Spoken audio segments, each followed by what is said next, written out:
और अब डालते हैं इस वक्त की सभी खबरों पर नजर एक एक मिनट में। यूपी विधानसभा चुनाव जैसे जैसे नजदीक आते जा रहे हैं वैसे वैसे पार्टियां चुनावी रणनीति बनाने में जुट गई हैं। बीजेपी भी यूपी चुनाव को देखते हुए सक्रिय होते दिखाई दे रही है। दरअसल 2022 में यूपी विधानसभा चुनाव होने हैं, जिनको देखते हुए बीजेपी ने कमर कसना शुरू कर दिया है। इस चुनाव को देखते हुए अगले महीने गृह मंत्री अमित शाह और बीजेपी के राष्ट्रीय अध्यक्ष जेपी नड्डा यूपी का दौरा करने का प्लान बना चुके हैं। खबर है कि दोनों नेता हर महीने यूपी का दौरा करेंगे और संगठन के विस्तार के साथ मजबूती पर बल देने का काम करेंगे। वैसे यूपी में बीजेपी को सत्ता में वापसी कराने में अमित शाह की भूमिका को अहम माना जा रहा है। ऐसे में पार्टी दोबारा सत्ता में वापसी की रणनीति पर अमित शाह के साथ मंथन कर रही है ताकि सरकार में फिर से वापसी हो सके। वैसे 2017 में बीजेपी ने 300 से ज्यादा सीटें जीतकर सरकार बनाई थी, लेकिन 2022 में क्या होगा इस पर अभी से कुछ कहना मुश्किल है, क्योंकि समीकरण क्या बनेंगे, कौन किसके साथ जाएगा, कौन किसका साथ निभाएगा, ये समय बताएगा। यूपी बोर्ड से पढ़ाई करने वाले छात्रों के लिए एक अच्छी खबर है। कोरोना काल को देखते हुए यूपी माध्यमिक शिक्षा परिषद ने हाई स्कूल की परीक्षा को रद्द करने का फैसला लिया है। इस फैसले के साथ ही क्लास 6 से 11 तक के बच्चों को प्रमोट किया जाएगा। इससे करीब यूपी के 1.5 करोड़ छात्रों को फायदा मिलेगा। लेकिन यूपी बोर्ड की 12वीं की परीक्षाएं जुलाई के दूसरे सप्ताह में कराने पर सरकार विचार कर रही है।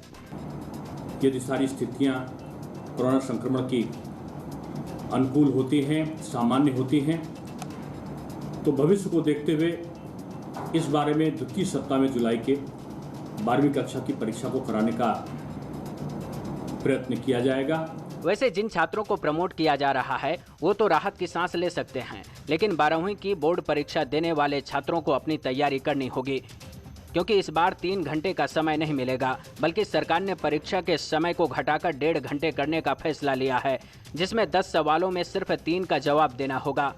ये पहली बार है जब यूपी बोर्ड की 10वीं की परीक्षाएं रद्द की गई हैं। इस फैसले के साथ ही यूपी बोर्ड रिजल्ट तैयार करने में जुट गया है। यूपी में कोरोना केस में लगातार कमी आ रही है। बीते 24 घंटे में कोरोना के 2287 नए केस मिले हैं, जबकि इस दौरान 7902 लोग ठीक भी हुए हैं। स्वास्थ्य विभाग के मुताबिक यूपी में पॉजिटिव केस की संख्या 46,201 रह गई है। यूपी में अब रिकवरी रेट 96.1% हो गया है। सरकार ने टेस्टिंग की रफ्तार और तेज की है। बीते 24 घंटे पूरे राज्य में 3,30,0289 टेस्ट किए गए हैं।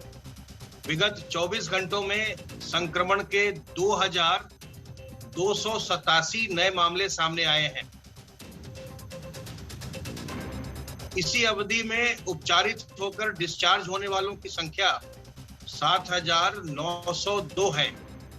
सरकार ने साफ किया कि टेस्टिंग बढ़ाने के साथ साथ राज्य में वैक्सीनेशन की रफ्तार बढ़ाने पर भी पूरा फोकस किया जा रहा है। इसके तहत 1 जून से राज्य के सभी जिलों में 18+ का वैक्सीनेशन शुरू किया जाएगा। सरकार ने लोगों से नियमों का पालन करने की अपील भी की है। दिनांक 1 जून से पूरे प्रदेश में 18 से 45 वर्ष के लोगों के वैक्सीनेशन का कार्य भी प्रारंभ हो जाएगा। योगी सरकार लगातार कोरोना से जंग लड़ रही है, जिसका असर अब आंकड़ों में साफ दिखाई दे रहा है। इस बीच सरकार ने वैक्सीनेशन अभियान को तेज करने का फैसला लिया है, जिसको सबसे पहले नोएडा में जमीन पर उतारने का काम एक प्राइवेट अस्पताल ने किया है। नोएडा सेक्टर 137 में फेलिक्स अस्पताल 24 घंटे वैक्सीनेशन की सुविधा देने की व्यवस्था की है। वैक्सीनेशन सेंटर खुला है जो 24 घंटे सातों दिन लोगों को वैक्सीनेट करेगा। इस वक्त मैं मौजूद हूँ सेक्टर 137 में, जहां फिलिक्स हॉस्पिटल की तरफ से ये सुविधा प्रदान की गई है कि 24 घंटे सातों दिन ये वैक्सीनेशन ड्राइव चलेगी। और देखिए किस तरीके से चलेगी, मैं आपको उसकी तस्वीरें दिखाता हूं। आप देखेंगे कारों की एक लंबी कतार यहां पर आपको नजर आएगी। ड्राइव थ्रू वैक्सीनेशन हो रहा है, साथ ही हॉस्पिटल के अंदर यानी इन हाउस एक वैक्सीनेशन हो रहा है। तो आप देखेंगे यहाँ पर कैंप लगाया हुआ है। अस्पताल की जो हेल्थ टीम है वो यहाँ पर लगातार कार में बैठे हुए लोगों को वैक्सीनेट कर रही है। इससे बेशक कामकाजी लोगों को राहत मिलेगी, उनको वैक्सीन के लिए इंतजार नहीं करना पड़ेगा, लेकिन आपको भुगतान करना होगा। 900 रुपए कोविशील्ड टीका लगवाने के लिए देना पड़ेगा।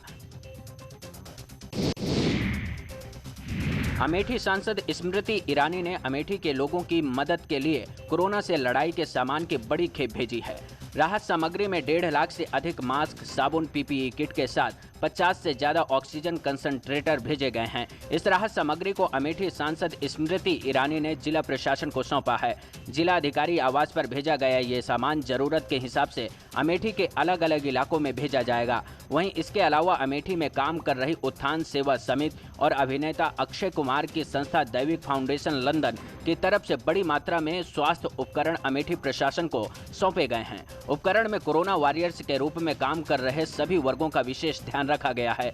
दैविक फाउंडेशन और उत्थान सेवा समिति की तरफ से 8 ऑक्सीजन कंसंट्रेटर अमेठी प्रशासन को मुहैया कराए गए हैं। 1.5 लाख लगभग मास्क हैं, 1.5 लाख मास्क हैं और 1.5 लाख साबुन।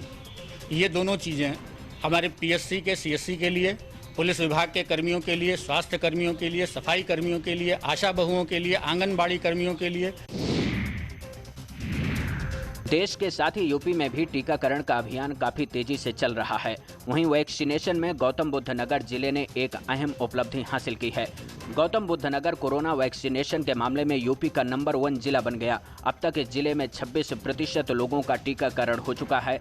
4,65,000 से ज्यादा लोगों को वैक्सीन लगाई गई है। अब वैक्सीनेशन को और तेज करने के लिए 24 घंटे टीकाकरण अभियान की शुरुआत की गई है। 24 घंटे वैक्सीनेशन करने वाला भी पहला जिला गौतम बुद्ध नगर बना है। साथ ही अस्पतालों में ड्राइव थ्रू वैक्सीन अभियान भी चलाया जा रहा है। 18+ की जनसंख्या है, वो लगभग 16 लाख के करीब बैठी और उसमें आज तक लगभग 5 लाख तो हम ऑलरेडी लगा चुके हैं कि जो वैक्सीन फर्स्ट डोज लगा चुके हैं। तो बचेगा लगभग 11 लाख। तो ये हो सकता है कुछ कमी बेसी हो सकती है क्योंकि यहाँ फ्लोटिंग पॉपुलेशन आने जाने वालों की संख्या बहुत ज़्यादा रहती है।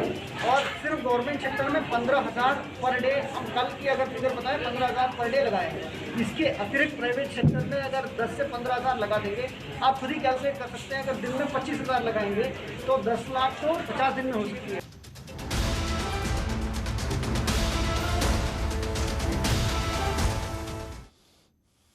कोरोना से अनाथ हुए बच्चों के लिए मोदी सरकार ने बड़ी योजना का ऐलान किया है। पीएम केयर्स फॉर चिल्ड्रन नाम की इस योजना में बच्चों को कई तरह की मदद दी जाएगी। कोरोना वायरस की दूसरी लहर से जूझ रहे देश में कई ऐसे बच्चे हैं जिन्होंने अपने माता पिता को खो दिया है। राज्य सरकारें ऐसे बच्चों की मदद के लिए लगातार हाथ बढ़ा रही हैं। इसके साथ ही केंद्र सरकार ने भी मदद करने का फैसला किया है। इसकी जानकारी पीएम मोदी ने ट्वीट करके दी है। उन्होंने लिखा है कि PM cares for children fund के तहत सहायता दी जाएगी। इस योजना के तहत 18 साल पूरे होने के बाद मासिक भत्ता दिया जाएगा और जब 23 साल पूरे हो जाएंगे तो 10 लाख रुपए दिए जाएंगे।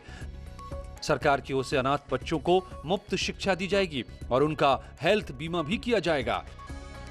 इस योजना के सामने आने के बाद गृह मंत्री अमित शाह ने ट्वीट किया है। उन्होंने लिखा कि मोदी सरकार ने कोरोना के कारण अपने माता पिता को खोने वाले बच्चों का ध्यान रखने के लिए एक बहुत ही संवेदनशील और कल्याणकारी निर्णय लिया है। इसके बाद बीजेपी अध्यक्ष जेपी नड्डा ने भी ट्वीट किया है। उन्होंने लिखा है कि नरेंद्र मोदी ने कोरोना के कारण अपने माता पिता को खोने वाले बच्चों की मदद के लिए कई योजनाओं का ऐलान किया है। प्रधानमंत्री के ये निर्णय बहुत ही संवेदनशील और भारत के भविष्य को मजबूती देने वाले हैं। इनके लिए मैं मोदी जी का आभार प्रकट करता हूं। और इस पीएम केयर्स फॉर चिल्ड्रन की बड़ी बातें क्या हैं इस योजना की, ये भी समझिए। कोरोना से अनाथ बच्चों को मदद देगी सरकार। अनाथ बच्चों को 18 साल से हर महीने स्कॉलरशिप दिया जाएगा। तो ये मदद अनाथ बच्चों के लिए है जिसमें जिन्होंने कोरोना में अपने माता पिता को खो दिया है। अनाथ बच्चों को 18 साल से ऊपर जो है हर महीने स्कॉलरशिप मिलेगी। 23 साल की उम्र में 10 लाख रुपए का फंड भी मिलेगा। अनाथ बच्चों को मुफ्त शिक्षा मुहैया कराएगी सरकार। हायर एजुकेशन के लिए लोन दिलाने में भी मदद करेगी सरकार। एजुकेशन लोन का ब्याज पीएम केयर्स से दिया जाएगा। आयुष्मान भारत के तहत 5 लाख तक का स्वास्थ्य बीमा उपलब्ध कराया जाएगा। स्वास्थ्य बीमा का प्रीमियम पीएम केयर फंड से ही दिया जाएगा। 10 साल तक के बच्चों का केंद्रीय विद्यालय में एडमिशन होगा। 11 से 18 साल के बच्चों का सैनिक स्कूल और नवोदय स्कूल में एडमिशन कराया जाएगा। तो योगी सरकार ने भी कोरोना से अनाथ हुए बच्चों के लिए उत्तर प्रदेश मुख्यमंत्री बाल सेवा योजना का ऐलान किया है। इसके तहत बच्चों की देखभाल के लिए सीएम योगी ने कई ऐलान किए हैं। महामारी ने बहुत से लोगों का जीवन छीन लिया। इस महामारी के बीच कई लोग अनाथ हो गए। ऐसे लोगों की देखभाल करने के लिए योगी आदित्यनाथ ने बाल सेवा योजना शुरू की है। इस योजना के जरिए अनाथ बच्चों को हर महीने 4,000 रुपये सरकार देगी। जो बच्चे 10 साल से कम उम्र के हैं उन बच्चों को सरकार गोद लेगी और उनकी देखभाल करने के लिए सरकारी बाल संरक्षण गृहों को जिम्मेदारी सौंपी जाएगी। गार्जियन या केयरटेकर से अनाथ होने वाले उन बच्चों की देखभाल के लिए राज्य सरकार ऐसे बच्चों को वयस्क होने तक, यानी जब तक वो बच्चे अपने पैरों पर खड़े होते हैं तब तक ऐसे बच्चों की देखभाल के लिए 4,000 रुपये प्रति बच्चा प्रति बालक या बालिका वित्तीय सहायता उपलब्ध कराएगी। सरकार की बाल सेवा योजना में सिर्फ अनाथ बच्चों का ध्यान नहीं रखा गया है, बल्कि कोरोना काल में जो लड़कियां अनाथ हो गईं, उन लड़कियों की शादी के लिए सरकार 1,01,000 रुपए देने की व्यवस्था की है। साथ ही जो छात्र स्कूल और कॉलेज में पढ़ रहे हैं उन बच्चों को लैपटॉप और टैबलेट देने की घोषणा की गई है। और कोरोना से अनाथ हुए बच्चों के लिए मुख्यमंत्री बाल सेवा योजना, हर अनाथ बच्चे को हर महीने 4,000 रुपये मिलेंगे। बालिग होने पर हर महीने 4,000 रुपये की मदद दी जाएगी। ये सीएम का जो ऐलान है उसकी बड़ी बातें आपको बता रहे हैं। हर महीने 4,000 रुपये, बालिग होने पर हर महीने 4,000 की, बालिग होने तक हर महीने 4,000 की मदद। लड़कियों की शादी के लिए 1,01,000 रुपये खर्च करेगी सरकार। अनाथ छात्रों को लैपटॉप और टैबलेट भी सरकार देगी। सीएम का ऐलान, कोरोना से अनाथ हुए बच्चों को पढ़ाने से लेकर के उसके हर इंतजाम का जिम्मा सरकार लेगी। हर अनाथ बच्चे को हर महीने 4,000 रुपये देगी। और आइए डालते हैं कुछ और खबरों पर नजर एक मिनट में। दूसरी लहर ने यूपी में भी कहर ढाया। हालांकि अब धीरे धीरे हालात काबू में आते दिख रहे हैं, लेकिन तीसरी लहर की आशंका लगातार डर पैदा कर रही है। इसे लेकर यूपी में शासन और प्रशासन ने तैयारी भी शुरू कर दी है। प्रयागराज में मेडिकल कॉलेज के SRN अस्पताल में मौजूद ऑक्सीजन प्लांट की क्षमता बढ़ाई जा रही है। वहीं 5 अन्य अस्पतालों TB अस्पताल, बेली, कॉल्बिन डफरेन और सेंट्रल रेलवे अस्पताल में भी ऑक्सीजन प्लांट लगाए जा रहे हैं। कोरोना की थर्ड वेव में बच्चों पर ज्यादा खतरे की आशंका जताई जा रही है। इसके लिए बच्चों के लिए भी अस्पतालों को तैयार किया जा रहा है। इसके लिए मोतीलाल नेहरू मेडिकल कॉलेज के चिल्ड्रन अस्पताल में 100 बेड का NICU अस्पताल तैयार किया जा रहा है, जबकि अन्य जिला स्तरीय अस्पतालों में भी 20 बेड बच्चों के लिए सुरक्षित किए जा रहे हैं। इन अस्पतालों में 10-10 बेड 1 माह से छोटे बच्चों के लिए NICU के तैयार किए जा रहे हैं और वेंटिलेटर की व्यवस्था की जा रही है। जो अस्पताल हैं जो अभी ऑलरेडी कोविड में काम किया है उसमें लगभग बेड्स की हमारी जो उपलब्धता है वो 3,000 बेड्स से ज़्यादा की है। हम जो हमारे मुख्य चिकित्सालय हैं या हमारे मेडिकल कॉलेज है उसमें हम लगातार ICU बेड्स या ऑक्सीजन बेड्स की लगातार हम बढ़ोतरी कर रहे हैं। और थर्ड वेव को ध्यान में रखते हुए स्पेशली हमको अभी शासन की तरफ से PICU जो पेडियाट्रिक ICU है उसको सेटअप करने के नॉर्म्स मिल गए हैं और लगभग हम 480 ऐसे बेड्स इंक्रीज़ करेंगे हम ग्रामीण क्षेत्रों में। कोरोना की तीसरी लहर को लेकर उत्तर प्रदेश में लगातार तैयारी की जा रही है। मेरठ जिला अस्पताल में पीकू वार्ड बनाकर तैयार हो चुका है।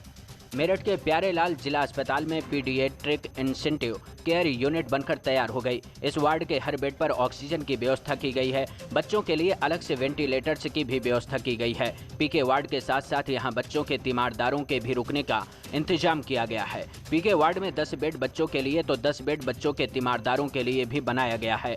उन्होंने बताया कि यहाँ पोस्ट कोविड वार्ड भी बनाया गया है। 10 बेड का स्टेप डाउन कोविड वार्ड भी बनाया गया है। निगेटिव होने के बाद भी अगर किसी को प्रॉब्लम होती है तो उसके लिए अलग से व्यवस्था की गई है। L2 फैसिलिटी 30 बेड की व्यवस्था पहले से ही चल रही है। जिन बच्चों को वेंटिलेटर की आवश्यकता होगी उन्हें पीकू वार्ड में रखा जाएगा। पीकू वार्ड तैयार है जो कि हमारे TB वार्ड में चिन्हित कर दिया गया है। पीकू वार्ड में 10 बेड्स जो है इंटेंसिव केयर यूनिट के होंगे और उसके एडजेसेंट जो है 10 बेड बच्चों के तीमारदारों के लिए हैं। 20 बेड का यहाँ पर पोस्ट कोविड वार्ड जो है तैयार कर दिया गया है, जिसमें पोस्ट कोविड के बाद जो परेशानियाँ रहती हैं पेशेंट्स को वो उसमें भर्ती किए जा सकेंगे। उत्तर प्रदेश में विद्युत कर्मचारियों को फ्रंट लाइन वर्कर घोषित करने की मांग लगातार तेज होती जा रही है। मेरठ के पश्चिमांचल विद्युत वितरण निगम में 8 अभियंताओं ने कार्य बहिष्कार रखा है। इस दौरान प्रदर्शन कर रहे कर्मचारियों ने कहा कि कोरोना संक्रमण से लड़ रहे संस्थानों की विद्युत आपूर्ति जारी रखेंगे, लेकिन विभागीय काम नहीं किया जाएगा। दरअसल कर्मचारियों का कहना है कि उत्तर प्रदेश में कोरोना काल में अपनी ड्यूटी निभाते हुए विद्युत विभाग के करीब 3000 से ज्यादा कर्मचारियों को संक्रमण का शिकार होना पड़ा, जिसमें से करीब 250 कर्मचारियों की जान भी गई, लेकिन उन्हें ड्यूटी के बावजूद भी फ्रंटलाइन वर्कर घोषित नहीं किया जा रहा। कर्मचारियों का आरोप है कि अब तक उन्हें वैक्सीनेशन में भी प्राथमिकता नहीं मिली और न ही मृतक आश्रितों के लिए नौकरी की व्यवस्था की गई। जो हमारे कर्मी अस्पताल में भर्ती हुए उनको कैशलेस चिकित्सा सुविधा और जिनकी मृत्यु हुई उनके आश्रित को उनकी योग्यता अनुसार, शैक्षिक योग्यता अनुसार सेवा योजन, ये हमारी मुख्य मांगे हैं। अलीगढ़ शराब कांड में प्रशासन की तरफ से सख्त कार्रवाई की जा रही है। अब तक पुलिस ने इस मामले में 6 लोगों की गिरफ्तारी की है। पुलिस ने ठेका मालिक, सेल्समैन समेत 6 आरोपियों को गिरफ्तार कर लिया। साथ ही इस पूरे मामले में NSA के तहत आरोपियों पर कार्रवाई की जा रही है। दरअसल इस मामले को लेकर आरोपियों पर 3 थानों में केस दर्ज किया गया है। आरोपियों की गिरफ्तारी के साथ ही पुलिस ने अवैध शराब बनाने वाले सामान बरामद किए हैं। अलीगढ़ शराब कांड को लेकर IB की टीम जांच के लिए अस्पताल पहुंची थी। टीम ने अस्पताल में भर्ती सभी बीमारों से पूछताछ की। दरअसल जहरीली शराब से अब तक 25 लोगों की मौत हो चुकी है और 12 लोगों का अस्पताल में इलाज चल रहा है। दूसरी तरफ शराब कांड के बाद गांव में प्रशासन की ओर से मुनादी कराई जा रही है। जो कल हमने रात में जो पुष्टि की थी उसके हिसाब से 16 लोगों की मृत्यु हुई थी और कुछ लोगों का इलाज के दौरान मृत्यु होने की और सूचना मिली है। जो मैंने मुख्य चिकित्सा अधिकारी से पुष्टि की है उसके हिसाब से 22 लोगों का पोस्टमार्टम हुआ है, लेकिन मेडिकल कॉलेज में कुछ और डेथ बताई जा रही है। और कशिपरों में जारी है यहाँ खबरों का सिलसिला।